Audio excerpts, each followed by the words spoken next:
Welcome back to the Film Alchemist podcast. Welcome back to the October Mega Marathon, goddammit.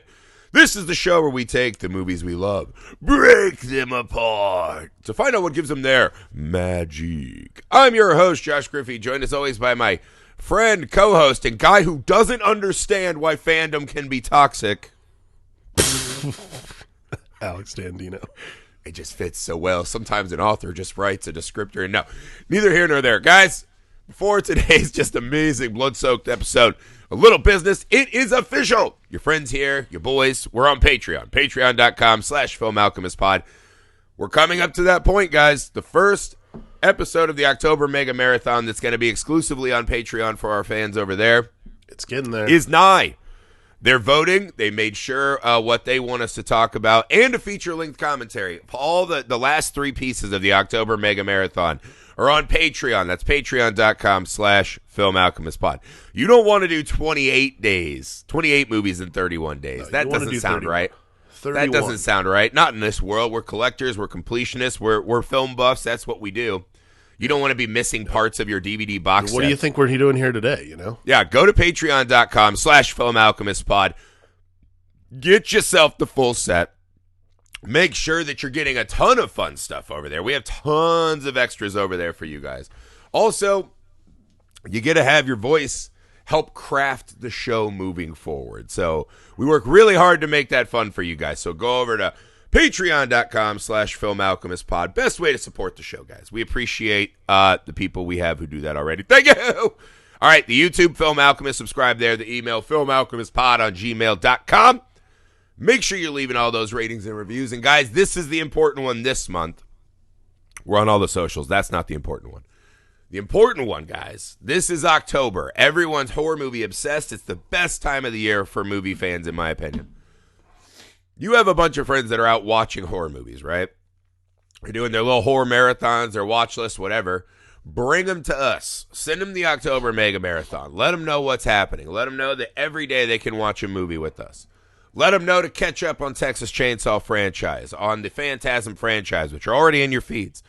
Let them know, and we'll take it from there. We appreciate it, man. We want some word of mouth. We want you sending out carrier pigeons, like your 1980s Mike Tyson, to fucking get these people to listen. All right. We're going to do that 31 times this month, but it has to be done. That's the job, guys. Sorry. All right, today, we're here. We're rejoined by Alex. Sorry for we're cleaning absence. up. Oh, no, it's fine. We just have so many pods to do. And we're lucky to have Carmelita. She's always just the best.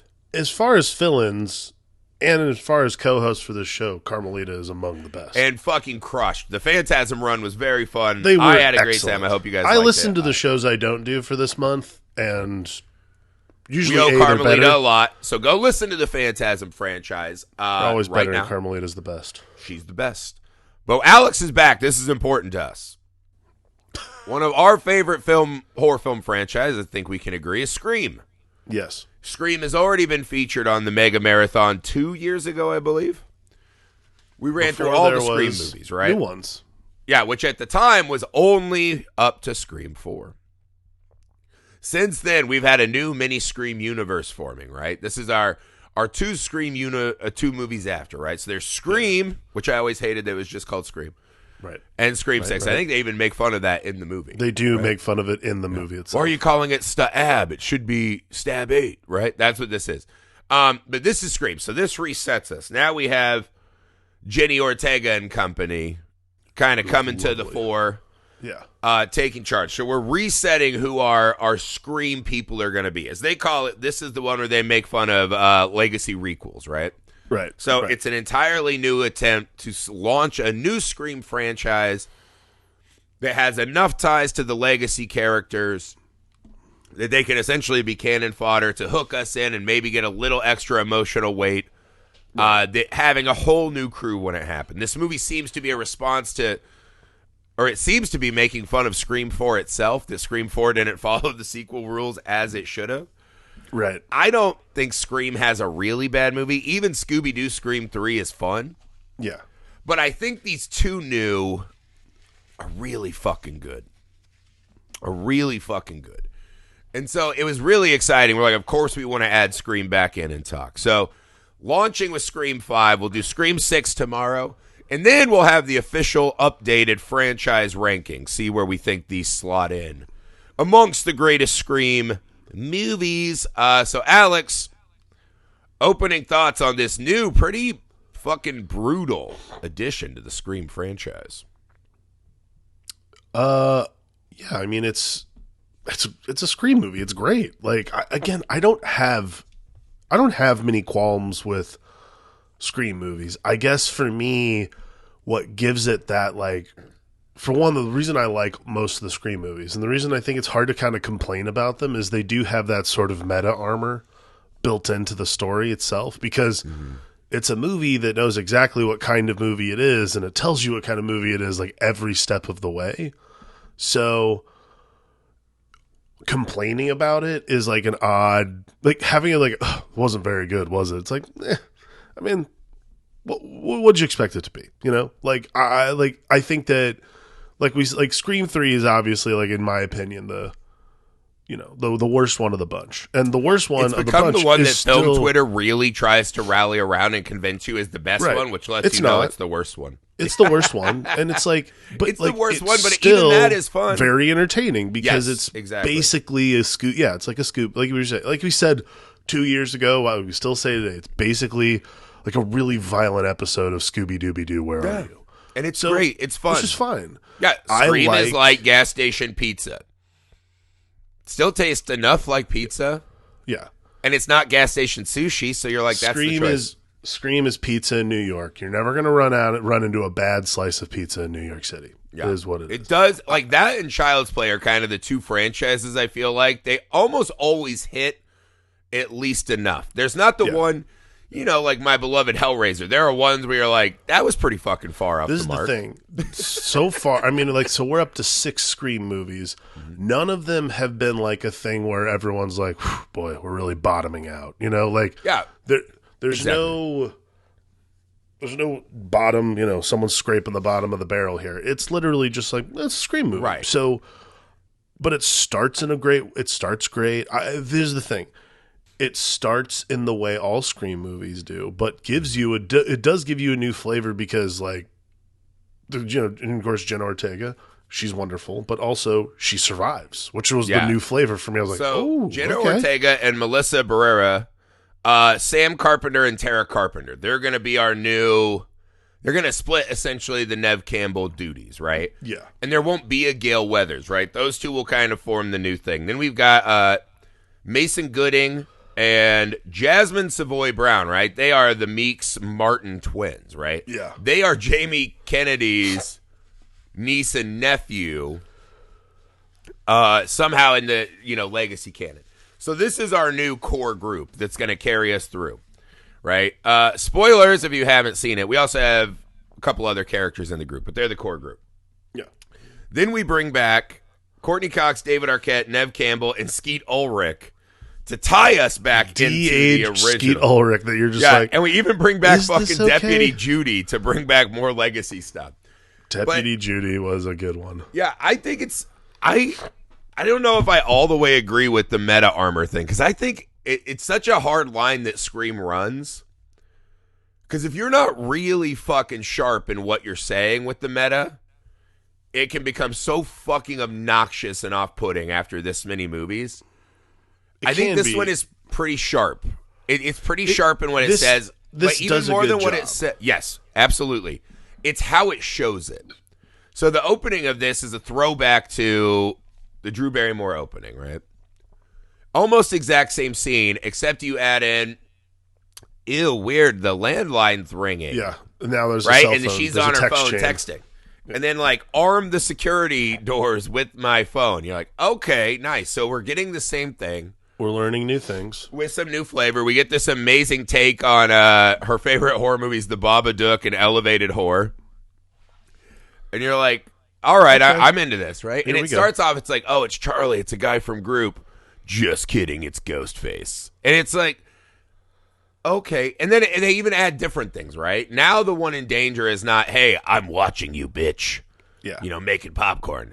It's, hey, I'm watching your best friend and I'm going to slice her fucking throat open. Yeah. If you don't answer. So there's these, that's kind of the brilliant spot this movie exists in. It's constantly acknowledging the past, which seems like it will be so annoying. But it always is just kind of this really nice china plate that then they put a new delicious meal on. Yeah, right? You ever have like a relative that used to collect like decorative Elvis plates and you're like, I don't want to eat food off that. And you're like, all right, if I smother enough mashed potatoes, it's just another plate. And I'll focus on the dinner. It's analogy aside. Great analogy aside. I'd actually liken it, if you're going to do the plate analogy, what I'd say is it's more like you break out the good china when you have a birthday or when you have like a Christmas party. Like my family broke out we had great china for Christmas, and that's the only time we ever didn't have great china. That's my bad. That's okay, stop that. Stop that before you start it, all right? You and your caviar-filled Don't Dairy even Queen start it cakes. now. That's fine. Don't start it. Cool. I said don't start it. We had like specific Christmas This is a repod, Alex. Nothing is safe. We had specific Christmas plates we were allowed to use. And that to me is what the Scream franchise is doing. Is like, okay, let's break out the good stuff. And, it's a different meal though. So like it's like so it's not at grandma's house. We're breaking out the good plates and it's you guys. It's like me making the meal this time. Yeah, it's a very specific Part thing. 4 said we don't want any of the legacy stuff. And a lot of people were not into that, right? I think it's fine. I don't think the legacy characters in a lot of these kind of new legacy sequels add a lot to the movies for me. I think Scream is pretty specific. You need it, kind of. There are certain ones that matter, right? The thing is, and they kind of make fun of this in the movie, right? Is that the Scream franchise problem, and it is honestly a problem with the franchise, it's true to address it, is there's no Jason, Freddy, Michael, whatever, right? There's no bad guy to keep coming back. What this is it is a film that constantly tells us that horror movies are a sickness, right?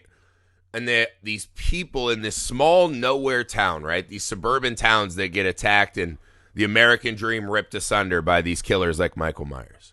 Right.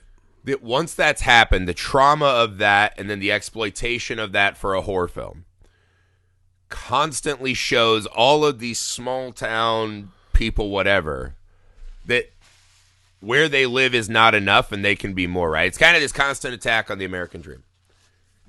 And every so often there will be these kids that for some reason these movies trigger into becoming murderers, right? It's almost like the Ring tape.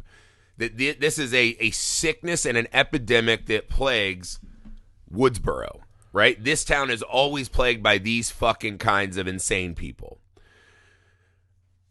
And it is kind of the problem with the franchise. I think you could say that almost all of them, you're like, great, great, great, great, great. They do the ghost face reveal, and you're like, that's kind of hinky. I don't know if that, like, is great, right? I think there are 2 of them where the reveal doesn't really, maybe 3 where you're like, the reveal's like, all right. Almost none of them does it really add a lot. Like, this movie, the reveal of the film, essentially does nothing for us. We're just like, okay, cool, we're going to end the movie. Part 1, obviously, was a classic. Mm-hmm. It was a reimagining of how those movies always end, right? Classic. Even Part 4, to a lesser extent, you could make a case that at least Emma Roberts had a little extra going on that I appreciated. Right. This is the weakness of the movie, right? I think what works for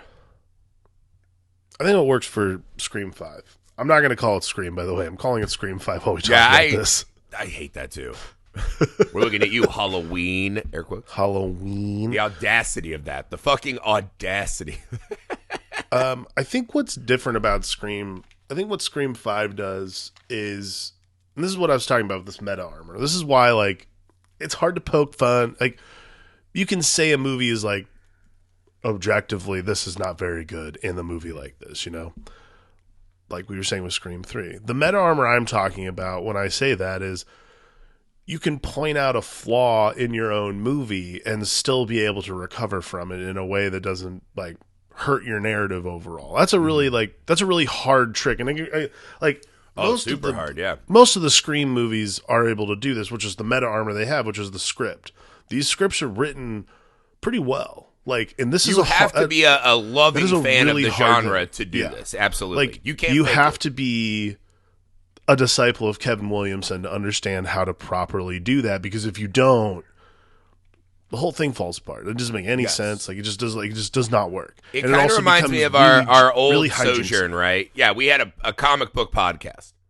Yep. And there's this famous kind of sentiment that Alan Moore said, right? And he might be one of the most full of shit human beings that's ever lived in his curmudgeon-y old age, right? He's this old fucking angry comic books wizard-looking guy, right? Right. But he once said, Watchmen was specifically just written to be a superhero comic. That's it. They weren't trying to do this, like, genre-defining work that addressed and deconstructed the whole thing. They just wrote their version of a superhero story that was so insightful that everyone's like, oh my God, it's addressing the entire genre en masse. Right. I don't believe Alan Moore didn't go and say, I'm going to take superheroes to task. Neither here nor there. Whether he did or not, his book spawned so many horrible imitations, let's say. Of people who are like, now I'm going to deconstruct something about superheroes. And you're like, but you forgot the core mission, which is it still has to be a good superhero book, as you're telling us that everything we like about superheroes is stupid. Right. And that's what this movie does well. They're not telling us that the flaws in these movies are stupid. They're telling us that, like a Ouija board or a ritual, right? There are rules that are in place that's just how it is. It's stupid the killer always comes back. That's just how it is. There's always two is fucking stupid. That's just how it is, right? It always has to go back to the start. Kind of sick of that. What can we do? That's the rules. Them's the binding rules. It's set down in ancient times of the 80s. We can't change that.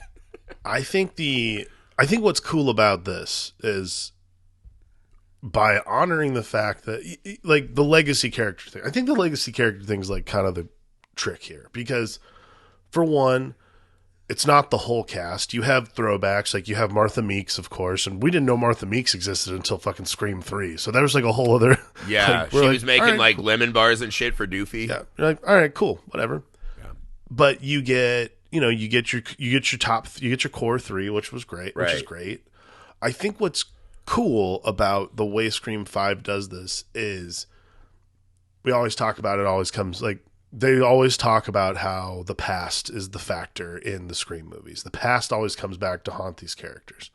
And what I like is that at the front of the movie, like to tip us into Act 2, is how we find out what the past is that's causing this, which is that Sam is the daughter of Billy Loomis. You're like, okay, cool. Like, got it. That's great. Yeah, it kind of... That aside, right? It is funny. It's almost as if the original sin of the Scream series is horror movie characters that won't accept their past. This is ritual like they were supposed to be a part of, and so this is someone who's like running from that. This is a character Loomis that's running from and fucking Stu Macher, right? Those are the two guys that should just die first in those kind of movies, right? They're just these dick slinging funny guys, right? So the fact that they made it through, it's like Loomis was like a Johnny Depp in Nightmare on Elm Street, right? And the fact that they didn't let themselves be sacrificed to the ritual of horror, it spawned this like never-ending hellmouth in Woodsboro, right? And so let's just kind of go legacy by legacy, right? Skeet Ulrich is the weirdest addition to this. That not only is he back in ghost form only, but not even ghost, is like psychic hallucination. Yeah. Because Samantha finds a box that her mom got knocked up by fucking Billy, which we remember in part 1 is classic move of climbing in. I just don't think this is going to work because you won't suck my balls. And then Nev Campbell cracks and does it. Apparently Sam's mom cracked and did it. Yep. And got knocked up. So she ruins their family by calling her mom's dark secret out accidentally in front of their father. The father leaves. She starts going on a horrific drug bender. Because she ruined the family. But also knowing her dad is a serial killer, right? Which I don't even know if he counts as a serial killer or just a mass murderer. Anyways, that's neither here nor there. Whatever he is, he's a killer. she has somehow written a version of him herself, based on, I'm sure, the internet research she did and this and that, where he's saying, "You're a killer too. Use it. Use it. Unleash it." Yeah. As if she's Tori from the newest Halloween movie. Like, it's in there, just let it go. Right, yeah. Like Ilsa, but with blood. Let it go. And this is something I did not like a lot the first time I saw it. I was like, you're really fucking forcing the legacy thing in a way that I don't like. I thought it was pretty hokey, if I'm going to be honest. Honestly, today, and maybe, it's been long enough. I've seen it a couple times. I've seen Scream 6 a couple times. I don't mind it, but you have to settle on this is her writing her own psychosis and not a Stu ghost. The more I've worked that out in my head and given myself an excuse structure, I'm okay with it. But this was where they're like, all right, you're getting you're dancing with the fire with no underwear on. Like, your balls are getting close to the fire right now. I think I finally settled on it. It's not that bad. No, I mean, every single one of the Scream movies is about legacy. It is the legacy of a horror film. It's the legacy of horror films, legacy of our family, the legacy of where we grew up, what it is that makes us who we are. It's a really specific thing that Scream does, which is, while there's no Michael Myers, and I like that they brought this up, there's no Michael Myers, there's no Jason Voorhees, what it is about, it's a classic looming specter, the looming specter that always comes back, besides it just being the past, is the legacy of being a kid from Woodsboro. I think that is the scary, what they should do is close the city down and make all these people move out. Even when they're in Hollywood and New York. It seems like a terrible idea. Let's close Woodsboro and get out of here. Yeah, it's like Haddonfield, give up on Halloween. It's not happening for your city. We're done with that. Stop having children on Elm Street. It's over. Yeah, that's over. Your kid's never going to win a merit badge at Crystal Lake. Stop. Yeah. Stop. There's stop having children in Woodsboro, period. Make it a geriatric community. Make it like that Florida community we watched in that documentary where just old people flourish. Yes, that's and just fine. Try to bang and do drugs. Yeah, once you hit high school age, you're sent out of town like it's Children of the Corn. You're fucking gone, dude. No, because that's what I mean. It's this movie, you're all right, Skeet, maybe. But then you imagine a world where they're seeing the fucking ghost of Stu Macher being like, "Hey, man, I'm bleeding." And you're like, oh, then the movie would die. Even though everyone loves Lillard, you're like, you can't. So it's pretty fucking stupid, but honestly, it's grown on me. Right? It's grown on me. It's like your mom used to say, don't touch toads or you'll get warts, right? I feel like this is what happened to me. Yeah. Neither here nor there. Yeah. Nev Campbell, I hate to say it, so shoehorned in. I didn't love it. But there were moments of seeing Sid happy and running her stroller. That was nice. And then her just saying, Dewey, I care for you. I know what's up. Also, I'll never come back. That scene meant a lot to me. Much more than her, actually, I'm rejoining the adventure. And right. You're like, eh. My favorite line is, do you have a gun? I'm Sidney fucking Prescott. Of course dude. I have a gun. Yes. Or, perfect. Are you ready for this? Never. Right? Never. Gail's pretty shoehorned in, but she gets a great scene with Dewey. So that one's worth it. Dewey is the one that... Doofy's the one that I was sad. That fucking works in this movie. He really... Doofy showing up was quality. This goofball guy, right? Because David Arquette was just that for our generation. He was just this goofy guy you didn't take very seriously. Mm-hmm. They really, closed the pathos on this guy, right? Yeah. They really, you're like, oh my God, Doofy does matter to me. I even met the guy who played Doofy at a convention...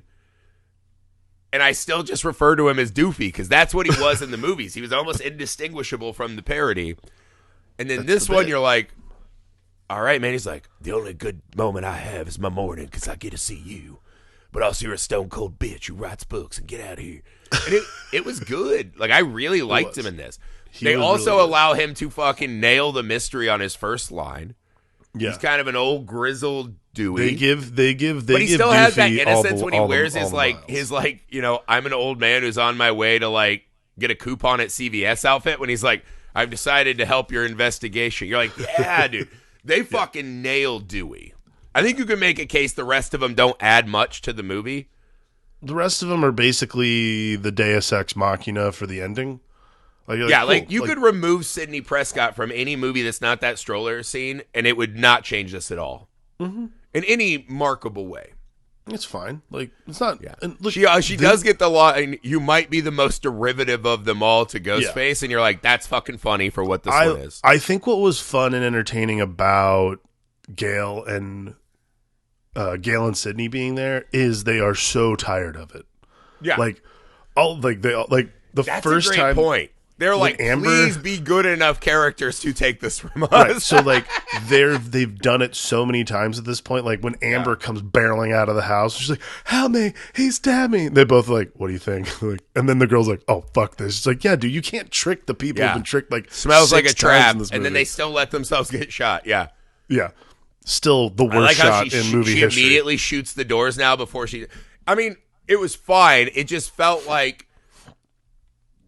All right, and then Neve Campbell fell out of the last one for, she felt disrespected by what they were offering her. So that kind of sucks. It sucks. I don't like that this will be the last Sid we ever see. I'm sure it will. Unless she would have never come into the end. Sid, I'm a little torn on. I don't love Sid being in this, but it was almost a baton. That last shot where Samantha standing between Gale and Sid, shoulder to shoulder, shooting her Ghostface. That was kind of the shot across the bow to be like, are you guys going to accept this? Do we like Samantha and Tara? And I think as an audience, we're like, yeah, we really like them. I'll tell you what. In Scream 6, I fucking loved them, man. So, like, I think they found their people. So I get the handing of the batonness. And Gale has to be there as the avenging spirit of Dewey, right? Yeah, of course. But Sid was not my thing. But Dewey fucking nails it. And I was honestly surprised how fucking I still get upset every time I see him die. It was sad. I think I'm more upset because Gale killed him by calling him and distracting him. And got him that's killed. her fault? That's absolutely her fault. She's absolutely. Old. She's from a time when you called people, not texting. Just like also she started the whole thing with her book Dewey's about. Fault. He should have shot them in the head the moment he was standing there. Dewey's never been great. I don't disagree with you. What his job is, he's always been the fish out of water of his. He's not the noble knight that he thought he should have been. He was always more noble than knight, and that has protected him for a while. But they had to fucking. Our movie has stakes.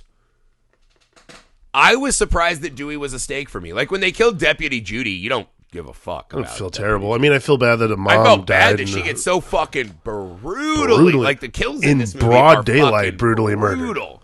Yeah, and then immediately into her son. How's about I was like 13 reasons why this kid's got to die so mean. He's just like a nice guy. She gets stabbed multiple times in broad daylight. I'm like, does no one jog in this neighborhood? My God, Woodsboro's like, no. Have you heard what happens there? No.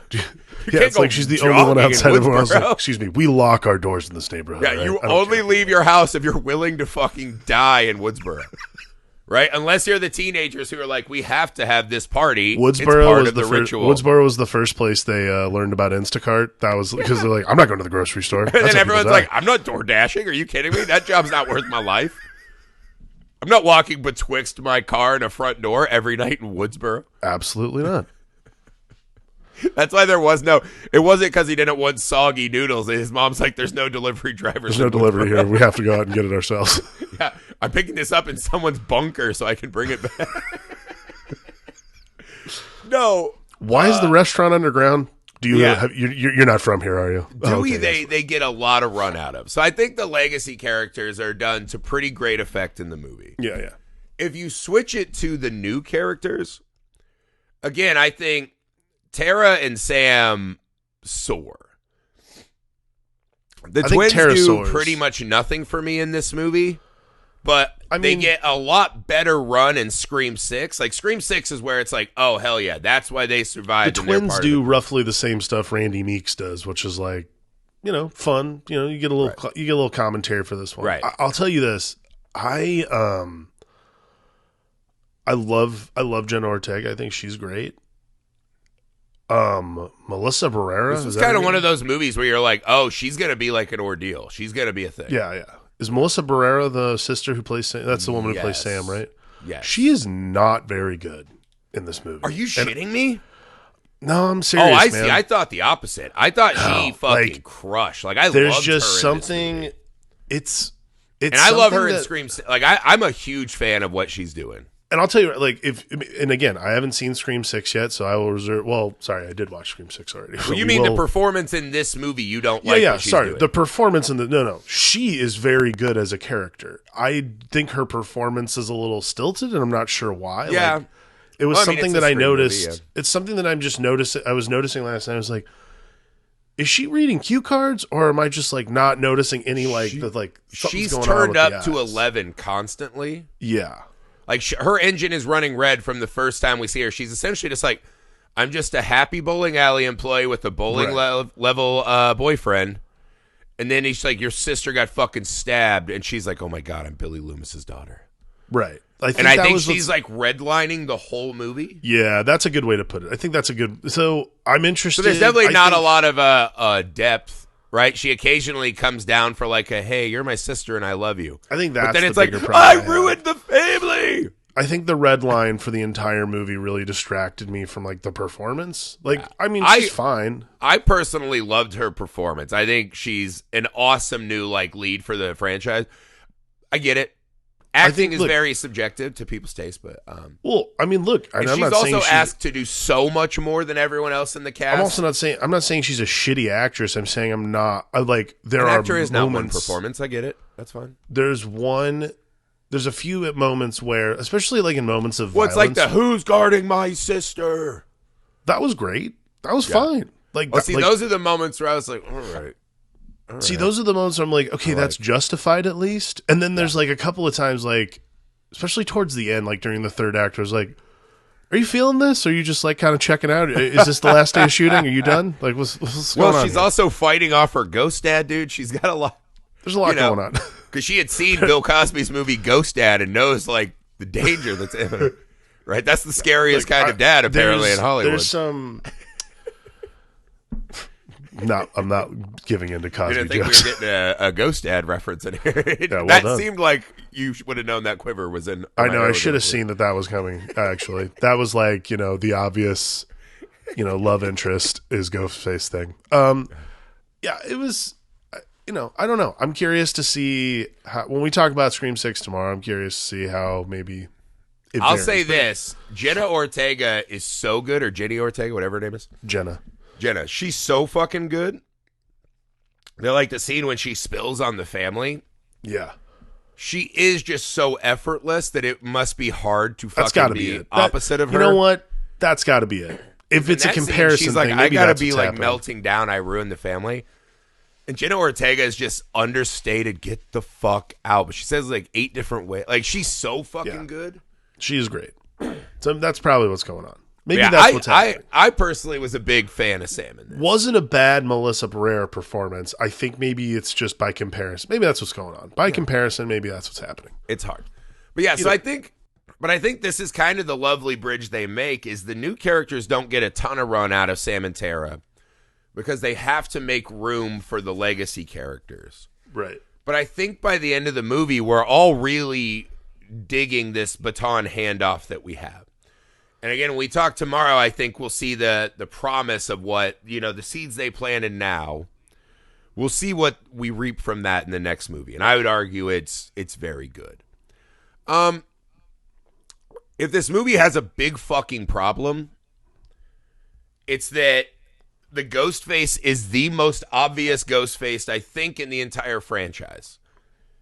Yeah. I feel like you short pretty much of, know and then, from the because jump. it's two things. It's immediately, that what's his name? Fucking Dewey or whatever from The Boys. Quaid. Jack Quaid? Jack Quaid. Jack Quaid. We know that it's Jack Quaid. There's no doubt it's going to be Jack Quaid. It's never in question for a second. Dewey doesn't even have to say it. We're all like, it's him. Yeah. It's that guy. It's the big name guy they brought in for one movie. Like we saw that with Scream. Like we know it's him. It's him. He's got a TV show to get back to. Yeah, like, who's the also, killer? if you That watch guy. it, the whole... It's that guy. It's really fun to watch it the second time because the way you can see him massaging the room and just kind of gently assuaging, he's like, I'm not a big fan of Stab, but hey, tell me your opinions. Yeah, it's like, and then the it's that moment guy. after we see Judy and her son get brutally murdered, we cut to him in a hotel room where he's far away watching a eating- YouTuber bitch eating about Pizza Stab Hut. 8. And then she calls, he's like, oh, you're right, they don't like Stab 8. It's like, all right, it's him. It's him. Like, we knew the whole movie he was the one. I think that was the thing. Without a Andrea doubt. and I were watching it, and like the minute Jack Quaid showed up on screen, I was like, "It's him." Well, And she was like, "Really? How do you know?" I'm like, "I just know. Just it's yeah, a I thing." know. I know the rules. I've seen a lot of Scream Yeah, movies. I've seen We're a lot like of these. Randy. We're closer to Randy's than anyone else in the movie. We knew. Yeah. But here's the thing. This Ghostface is really brutal, right? Yeah. I love the scene when Kyle Gallner gets got. Right? I He's love essentially that Kyle trying to bang Gallner's like a teenage. I hard-ass love him as an character now. actor. Just He's so fucking great. love that guy. I love that he's transitioned to like Someday I badass want him guy on now. the pod and just to talk to him because I've always loved him. He was on Smallville. Love that guy, right? But he has a great little cameo as this Stu Macher's nephew who wants to bang teenagers. Right on. Right. Kind of weird. He pulls a knife, so he's a bad guy. The kill on him is so simple and understated and brutal. Yeah. When he looks in his car and no one's there as he's about to fight. Just- And just that pin stab to the neck. It's so mean. I fucking love that kill. great. I think kills that have that brutality level to you, like it's really actually a scary kill. Oh yeah. Right? When Judy gets got in broad daylight and you stab her 55 times, it's not as affecting. The sun, though. That simple, like, yeah, we're a balloon and they just popped him. That was it. The understated horror of that, the efficiency of that, right? When they're in the hospital and Jack gets sliced on his forearm, after we saw how efficiently these Ghostface kill in this movie, you're like, that's him. It's That's obviously like, him. there's no more doubt it's him. That he's one of the two. The problem with this movie is that, yeah, his toxic fandom thing is interesting enough. We'll dive into that in a minute. His motivation, it's pretty fun. It's kind of the obvious thing the movie had to address after Scream 4. Right. The problem is that Amber is the other killer is fucking insanely stupid. One, because she just has no value to the story. She's not connected to anything other than her parents bought Stu Macher's house. Yeah. And she's she's been a family big- friends she's with a these big people. fan. Yeah, that's it. She met him on a subreddit, and now she matters to the story. They shouldn't have written her out as much. It should have been her and Sam battling for Tara more. Yeah, I think Neither that here was nor like- there. The movie constantly fucking cheats, and there's nothing I hate in a movie more than horror movie cheating. And especially a movie like Scream, where it's like we have to honor and represent the meta.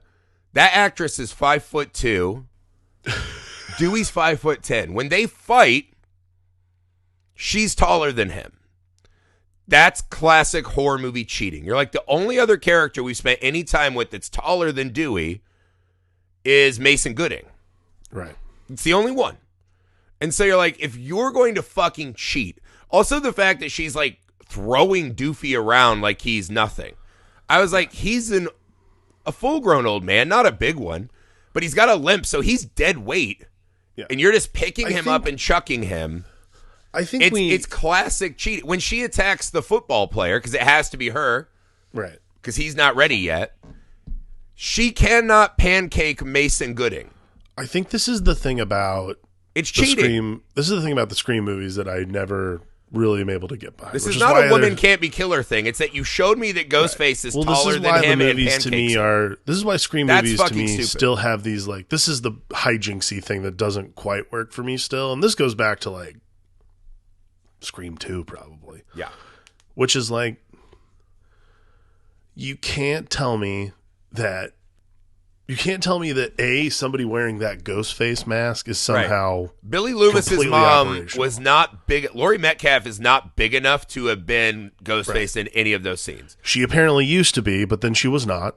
And, I you know, that- understand that they're like, but it's Ghostface. He's and it's like, no, this is not. no, that's not how that works. This Yeah, is like it the should bit matter. isn't supernatural. Like I And think I this is get like it. a really Yeah. important thing. Scream it's is so not a tongue-in-cheek. supernatural bit. Right. Like That It's- always pisses me off in Scream movies every time. Like, that's just not going to work. And not only that, because this is a legacy sequel.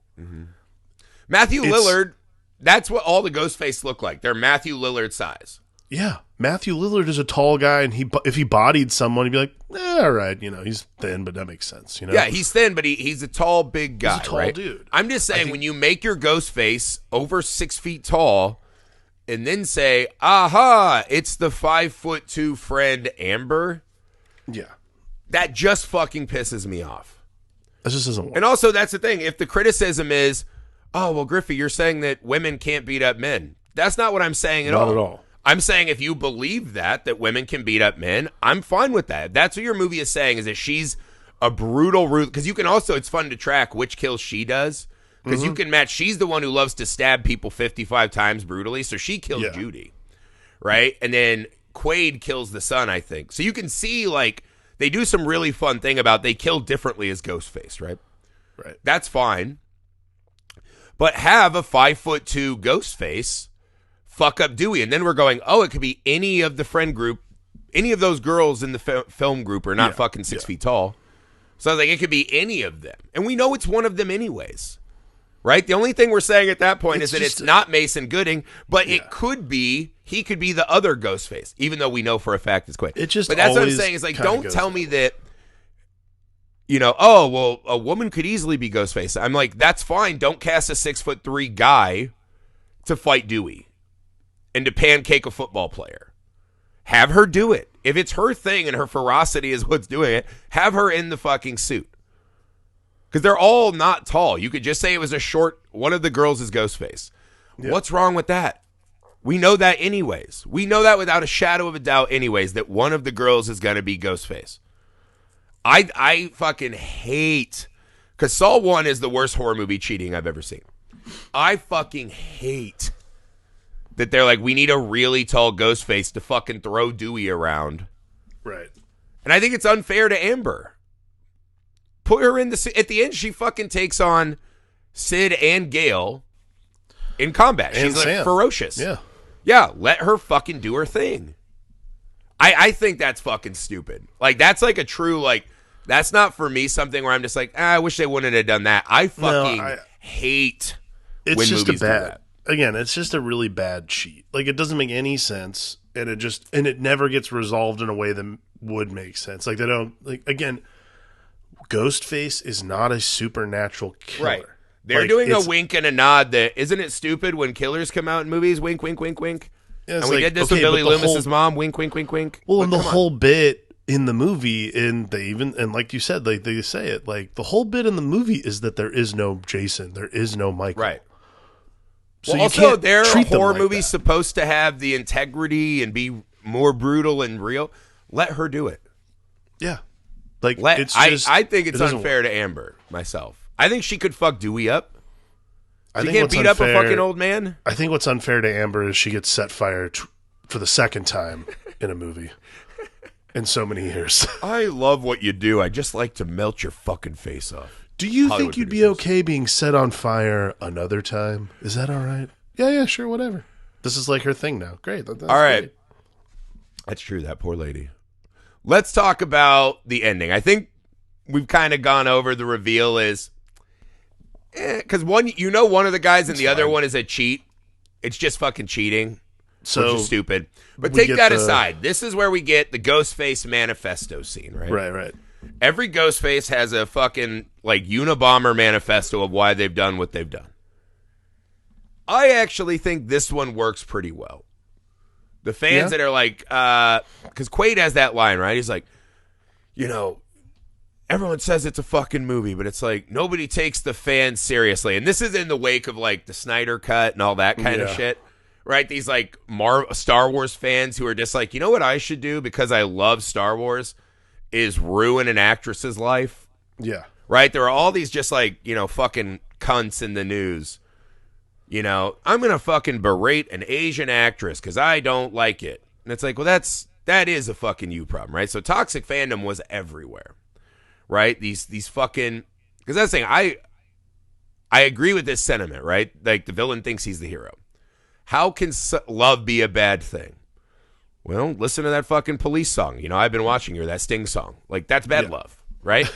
There are bad loves, right? We just made the fucking Ghost Dad joke. That's bad love. Love can Not turn good. fucking bad and evil. And so his idea of these movies mean so much to us. I think both of us can relate. I'm imagining most of the people listening to a podcast like this love our movies above and beyond what the average person experiences with movies, right? Mm-hmm. I've also never said I'm going to go on a subreddit and set up an elaborate fucking ruse to murder people because of a movie. But essentially they're saying the best Scream, the only good Scream was Scream 1. No one's done it great since. Right. And they're, we're going to give them back to basics, right? Created by true event or based on true events. What did you make of this Ghostface manifesto? I mean, it's like every other subreddit you read about, comic book movies, horror movies, anything. Like, it is about because of Corey and Halloween Ends, like, yeah. And it's like, come on, guys. Come on. It's about the, like, when he says, like, fandom shouldn't be toxic. It's about love. I'm like, if you love something enough, you don't give a shit what anybody thinks about it. Like, I think this is like that's what I like the most about the manifesto is really what it is these people who have been completely destroyed by other people's opinion of the internet, of the franchise. Like, what it really speaks to is the sheepleness of fandom. These guys are not leaders in any sort of like love Samantha of anything. and Tara are now traumatized for their whole lives and physically maimed as well.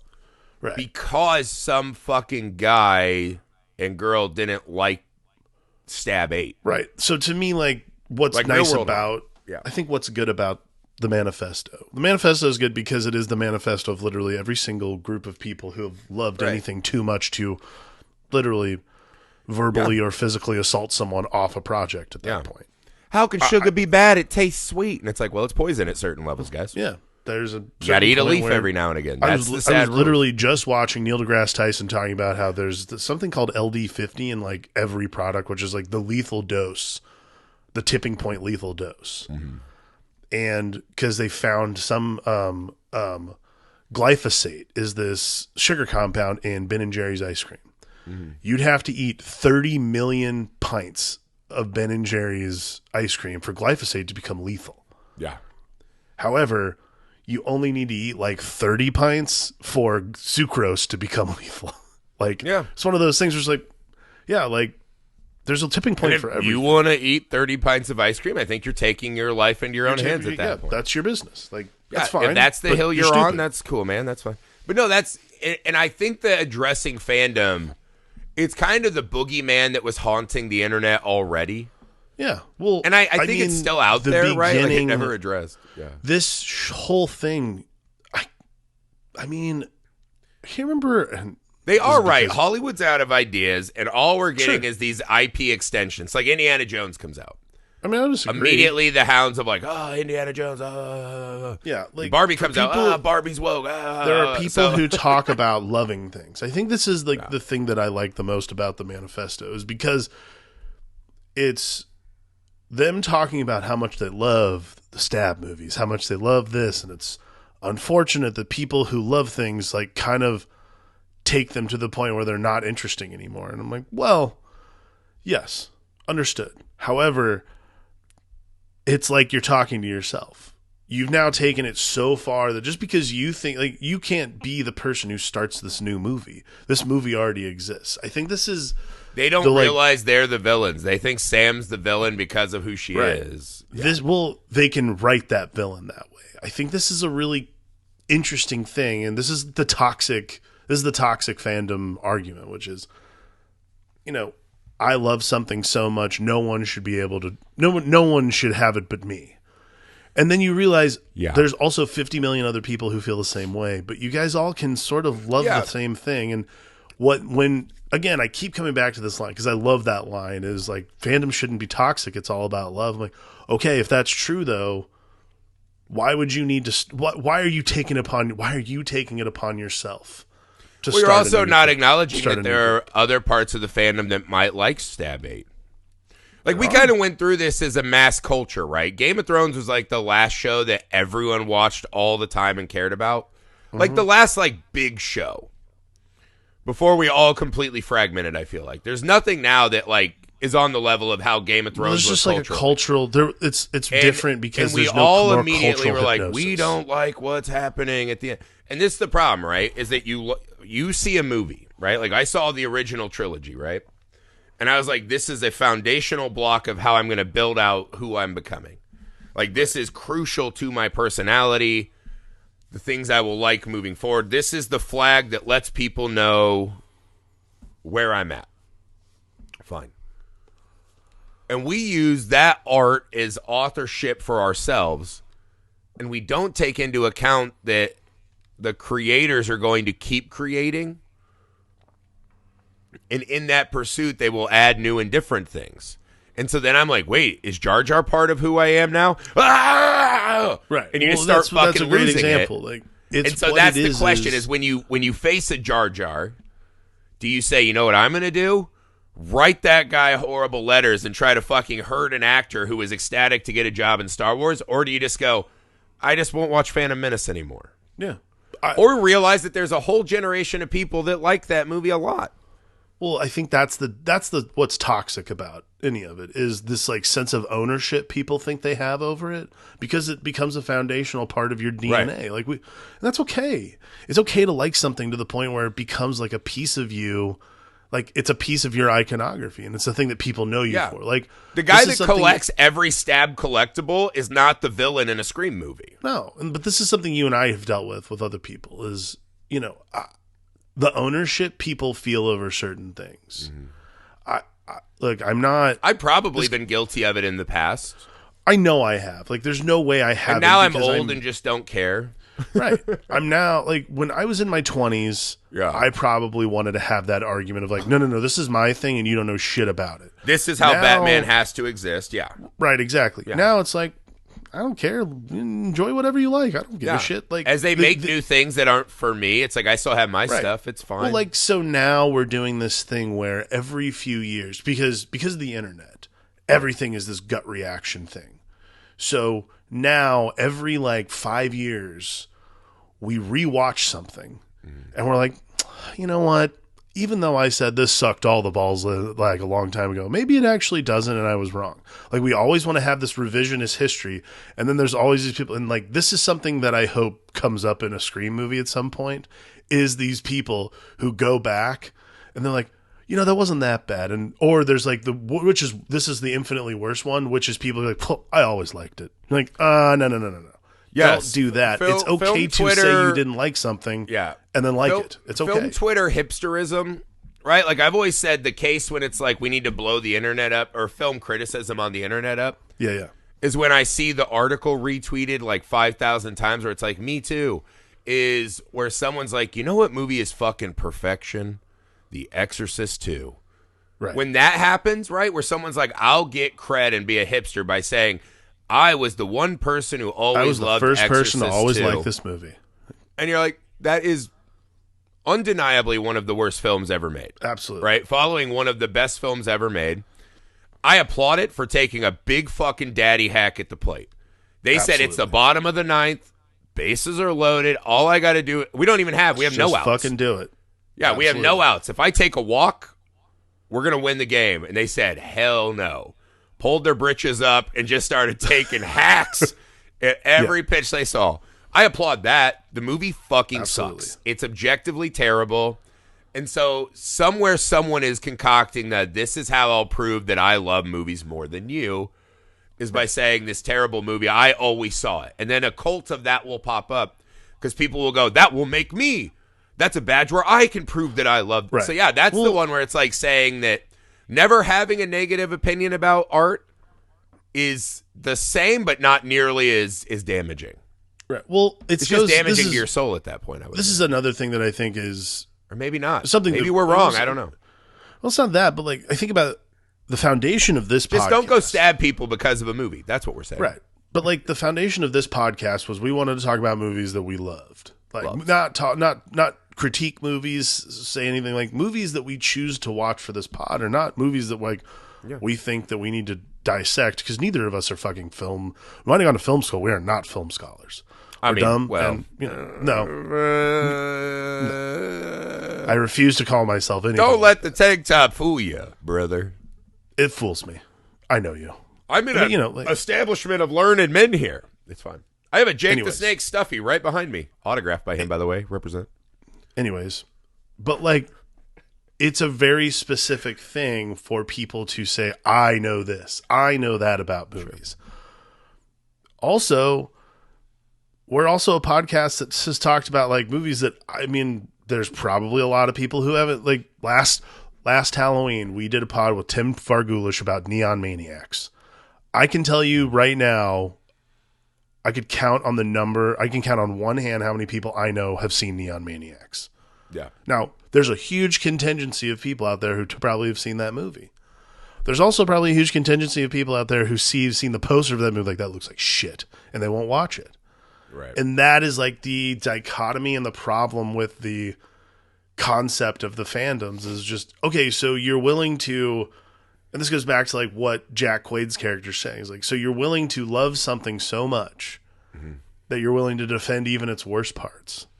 Well, but you think that yes, the patient zero case for this that we all kind of dabbled in right before the internet hit was like Green Day.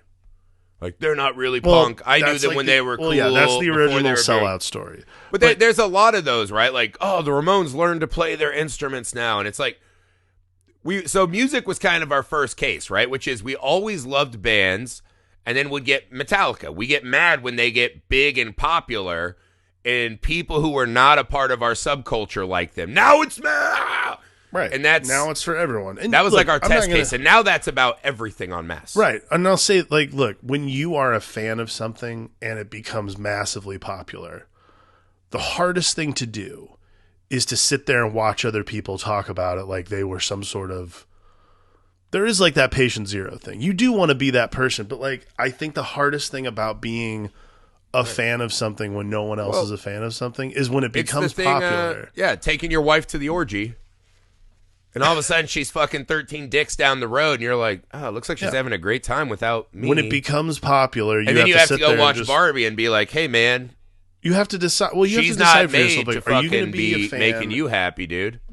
Let her soar in the orgy. Are you going to be a fan who decides? Yeah. Are you going to be a fan who decides to let other people love this thing as much as you do? Or are you going to be a gatekeeper? And that's where toxic fans. Are you going to be a Ken at the orgy and crush your wife's good time as she's 13 dicks down the road? Or are you going to be a Barbie and say, hey, man, find your own way? Maybe I'll go find the 13 dicks that make me happy at the orgy. You know what I mean? That's the important thing. It's hard. It's hard when you watch kids that, like for us, it was hard when like kids who used to beat you up and try to break your Star Wars toys were then like, oh, dude, man, I love Star Wars in high school. And you're like, ugh. Did you? This hurts. This hurts a little on like a, I should talk to my therapist way. There's always this thing. Like it's passing your partner down an orgy, dude. You're there for fun. That's what you signed up for. There's always a thing that you love that someone else is going to love a little bit more than you, a little more vocally than you. Right. And because actually, you know what? Everyone should pair this movie with Barbie and learn the lesson. Yeah, that's a perfect. The lesson of Barbie is what, fucking the Ghostface in this movie should have seen Barbie and been like, yeah, man, I should find what makes me happy. And it's okay if we go different paths. Like Ken and Barbie don't have to. My job isn't Barbie, it's beach. I'll go fucking over here, man. Live your life. Yeah, live your life, dude. People are not made for your little special fucking functions. I don't know. Pair this with Barbie. Learn the lesson of Barbie. Barbie, by the way, a fucking phenomenal movie based on an IP I thought had no chance of making a phenomenal movie. Maybe it's when open yourself up to the new stuff, guys. Don't fucking cling so tight to the old stuff that you strangle it to death. And that is I was not always that guy. I used to fucking hold on too tight to things I loved. That's all of us have. You those age moments. and you learn the lessons, man. You learn the lesson. It's okay for everybody to love everything. Don't be a Ghostface about it. But don't be to wrap this up, I think that the cast does a great job. Great new cast. I think the legacy characters do the best with what they were offered, especially Dewey Soares. Definitely I think we walk out with Sam and Tara as an amazing fucking core to the film. Yep. And when we get to Scream 6 and we see them and the twins, we're like, hell yeah, dude, we got a couple movies out of this for sure. Yeah. Right? And Scream 6, I'm stoked to talk about because I think had it not had such a bad ending, I think I could make the case that that's, like, it could have outran the first one. It's that good of a Scream movie for, like, 90% of the run. Right. But again, Scream movies all have that built in. If the Ghostface reveal and manifesto's not good, it hurts the movie in a way. But Scream 6 is fucking awesome. And I love this one. I love that it set us up for a universe where we get Scream 6, right? I think this was this was the Scream movie where they like really reestablished that this thing's going to have legs moving forward. This thing's got teeth, yeah. Yeah, and I fucking loved it. The kills are brutal. Like brutal when he gets stabbed through the cheek. It's just, the kills are effective. They're brutal. They're mean. I was sad for Dewey. Like, this movie just does almost everything right in a Scream movie to me. Right. Right? I really like this one. I really, really love this one. It was good. And find out after tomorrow. We'll talk about Scream 6, and then we'll do the official Scream franchise rankings again. But you know the deal. 31 days, 31 pods. We've dove right into the depths of the horror beast. We're about halfway through. We're about to hit the guest and Patreon segment of the month. So go to patreon.com/FilmAlchemistPod. Make sure you have every single episode this month. You want all 31. You don't want 28. You want all 31. So go over to patreon.com/FilmAlchemistPod. Support your boys here, right? Get more good stuff for yourself. Have a voice in helping us author this pod. We love you, patrons. Thank you. You guys know who you are. You're the best. We'll love the new people who come along, too. Even if you just listen, if you subscribe to the YouTube. Even if you weren't here from the first show we ever did, that's okay. We love you just the same. We have the math. None of you were. Yeah. In fact, Griffey and I are the first ones to ever listen to our episode. We remember the first week we dropped our pod and we're like, wait, the world wasn't waiting on this? Oh, my God. Yeah, leave ratings and reviews. Tell your friends, guys. We appreciate all of you who spend your time with us, especially October, where it's a lot of time. But we love October. We love horror movies. We know you guys do, too. This is an undertaking of love, a gargantuan undertaking of love. That said, we'll see you tomorrow for Scream 6. Bye.